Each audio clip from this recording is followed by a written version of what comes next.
এর ধারে অবহেলায় বেড়ে ওঠা গাছটি আপনার মূল্যবান জীবন বাঁচাতে পারে। তার মানে পথের ধারে অবহেলায় যে গাছটি বড় হচ্ছে সেটিও আপনার জন্য খুব গুরুত্বপূর্ণ এবং মূল্যবান একটি ঔষধি গুণ সম্পন্ন ভেষজ। তাই গাছ বা ভেষজ চিনা এবং জানা এবং এর গুণগত মান, গুণ ইত্যাদি জানা খুবই গুরুত্বপূর্ণ। মূলত ভেষজ এমন একটি সম্পদ আমাদের জন্য যা কিনা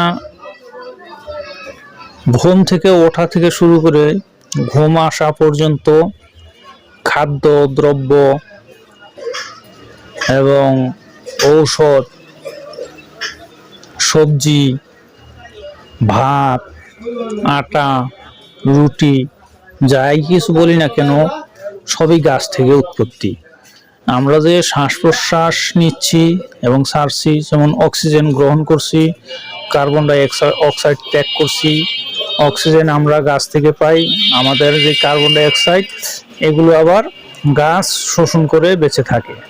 আর কার্বন ডাই অক্সাইড হচ্ছে একটি আমাদের বিষাক্ত জিনিস যা আমরা ছেড়ে দিই। এটি যদি বাতাসে চলাচল করে তাহলে আমাদের নিজেদের ক্ষতি হবে। তাই আল্লাহ পাকের সৃষ্টি এমন ভাবে যা কিনা মানুষের এই কার্বন ডাই অক্সাইড ত্যাগ করা কার্বন ডাই অক্সাইড গাছ শোষণ করে এটিকে আবার অক্সিজেনে রূপান্তর করে আমাদের মাঝে গাছ ছেড়ে থাকে। আর ওই অক্সিজেন গ্রহণ করে আমরা নিঃশ্বাস নিয়ে বেঁচে থাকি। আর এই অক্সিজেন যদি আমাদের কিনে গ্রহণ করা লাগতো তাহলে আমাদের কতটা ঝুঁকিপূর্ণ জীবন হতো একবার চিন্তা করেন। সেই গাছই আমাদের আশেপাশের মানুষজন ইচ্ছা মতো কাটতেছে। 100টা গাছ কাটলেও একটা গাছ লাগায় না কেউ।